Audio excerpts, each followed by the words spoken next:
संकल्प में बहुत पहले से था। जब हमने राम जन्मभूमि का आंदोलन आरंभ किया, मैं एक आपको चकित कर देने वाली बात बता रहा हूं कि राम जन्मभूमि के पहले इस विचार के साथ ही मैं जुड़ा हूं। जो हिंदू जागरण मंच था, और वो मुझे याद आता है पश्चिम उत्तर प्रदेश में उसकी 3-4 सभाएं हुई थी। उसके बाद यह एक आंदोलन हुआ और तीनों हमारे विषय रहे, अयोध्या, काशी, मथुरा। और उसके लिए आज भी हम प्रतिबद्ध थे। हम भव्य श्री राम मंदिर के भव्य, भगवान के भव्य मंदिर का हम निर्माण कर सके हैं। इसके लिए हम साधुवाद देते हैं भारत सरकार को, उच्चतम न्यायालय को। हम इस बात के लिए भी प्रार्थना करते हैं उच्चतम न्यायालय को और सर्वोच्च न्यायालय को कि हमारे त्वरित कार्रवाइयां हो और वह हमारे संपत्ति हमें मिले। और एक और बात कहनी है कि जहां जहां खुदाई हुई है, जहां जहां वह सारे तथ्य और साक्ष्य हमारे हाथ लगे हैं, वे जग जाहिर है और वो हमें वापस चाहिए। वह हमारा संघर्ष निरंतर रहेगा, क्योंकि वहां सारे के सारे अवशेष हैं, वहां सारे के सारे हमारे चिन्ह है, वो हमारा स्थान है, वह पुराणों में है, वो हमारे रच बचा हुआ है हमारे मनमानस में, वह हमारे जीवन में और जीवन शैली में, हमारी उपासना पद्धतियों में। तो विश्व हिंदू परिषद अन्य उन 2 स्थानों के लिए भी प्रतिबद्ध है कि काशी और मथुरा के भी भगवान के जन्म स्थान अथवा उनका वह स्थान हमें प्राप्त हो। अन्य और भी कई विषय हैं। मैं आज इस बात से बड़ा प्रहर्षित हूं, भारत के सभी संत, सभी मत पंथ संप्रदायों के आचार्य विश्व हिंदू परिषद के साथ खड़े हैं सदा से। और यह विश्व हिंदू परिषद की एक वैधानिक इकाई है, मार्गदर्शक मंडल, जो केंद्रीय मार्गदर्शक मंडल है। इसमें सभी संत हैं, सभी मत पंथ संप्रदायों के शीर्षस्थ धर्माचार्यों की आज उपस्थिति रही है और उसी के मार्गदर्शन में परिषद अपना कार्य करती रही है। एक बहुत बड़ा विषय है वक्फ बोर्ड का।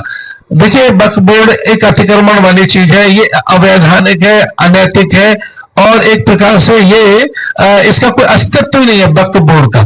मौलाना कोको मजदबा एक बड़े शिया विद्वान है, वह मुरादाबाद के पास रहते हैं, अमरोहा में, और राष्ट्रीय मुस्लिम मंच ने भी ये बात कही है, अनेकों उलेमाओं ने। और मैं बड़ा चकित कर देने वाला एक आपके सामने वक्तव्य रख रहा हूं। लगभग 5 लाख इमामों की एक संस्था, लगभग 5 से 5.5 लाख इमाम जिस संस्था में है, उसके मुखियाएं उमेर इलियासी और उमेर इलियासी इमामों के संगठन के मुखिया है। उनका बयान आया है कि वक्फ बोर्ड एक अनैतिक संस्था है और वह अतिक्रमण के लिए, वे कभी कहते हैं कि ये प्रयाग हमारा है, वो कहते हैं कि ये संसद जहां है वो हमारी है, वो कहते हैं कि और वो कहते हैं कुंभ हमारा है। और वो उनकी देखिए, उनका दुस्साहस देखिए, वो कहते हैं बद्रीनाथ है, बदरुद्दीन नाम का कोई पीर हुआ है, उसकी जगह है। मैं उनको उत्तर देना चाहता हूं कि जरा खुदाई करके देखो, पूरे भारत में सनातन के अवशेष मिलेंगे। उज्बेकिस्तान में मंदिर निकला है, कजाकिस्तान में मंदिर निकला है, अजरबैजान की राजधानी बाकू में मंदिर है। अरे चकित कर देने वाली बात तो यह है कि सऊदी अरेबिया में खुदाई हुई पीछे मंदिर निकला। अरे अमेरिका में जाइए, ग्रैंड कैनियन में ब्रह्मा विष्णु महेश की पहाड़ियां वहां हैं। एक अगर आप खुदाई करोगे तो सनातन निकलेगा।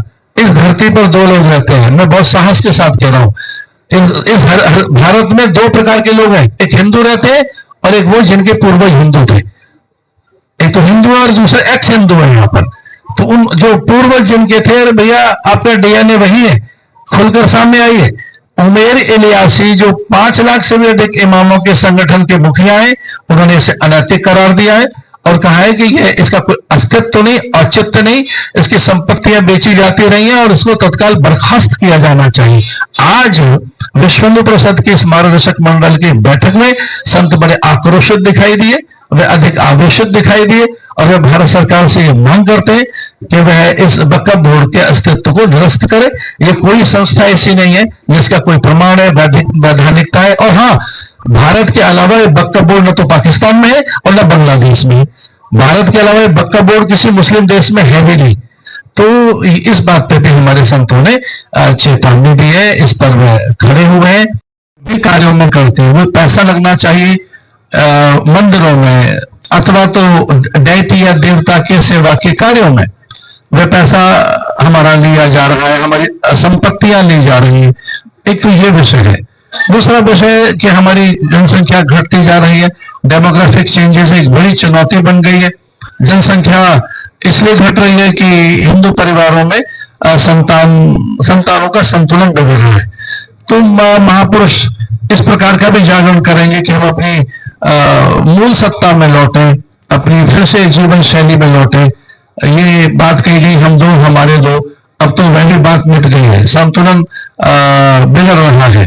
तो महापुरुष उसके जन जागरण के लिए कार्य करेंगे। पर्यावरण रक्षण की बात है, जब भारत आजाद हुआ था तब एक जो उसका अनुपात देखें तो लगभग 71 पेड़ थे एक व्यक्ति के हिस्से में, और अब वे घटते घटते 7 रह गए। तो किस प्रकार से धरती बिगड़ी है वृक्षों के अभाव में।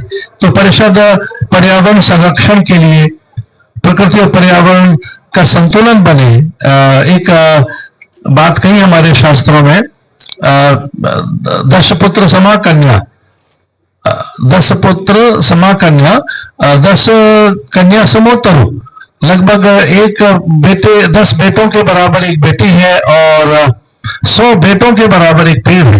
इस धरती पर पर्यावरण रक्षण के लिए परिषद बड़े कार्य के लिए तैयार है।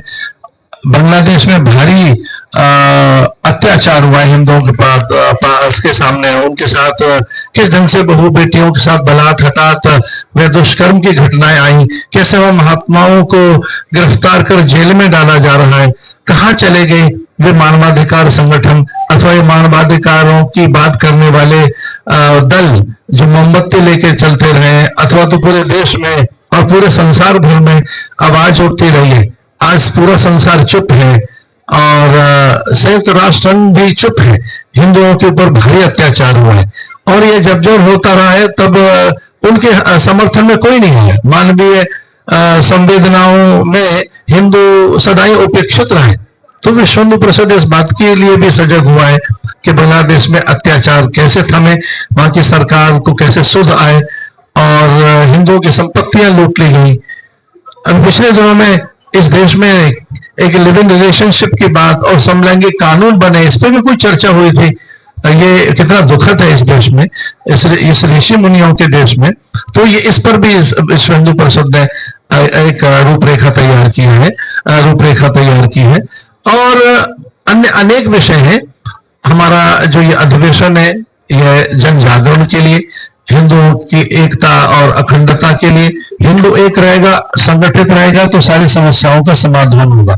हिंदू सजग रहे, हिंदू सचेत रहे, संगठित रहे, इस दिशा में हमारे अनेकों प्रयास रहेंगे।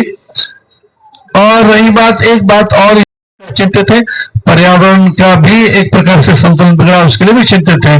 भारत का संत और भारत का यह संगठन विश्व हिंदू परिषद भारत के सुखद निरापद और निरामय भविष्य के लिए फिर से तैयार है। इस कुंभ में हम ये यहाँ से ये एक संकल्प करके जा रहे हैं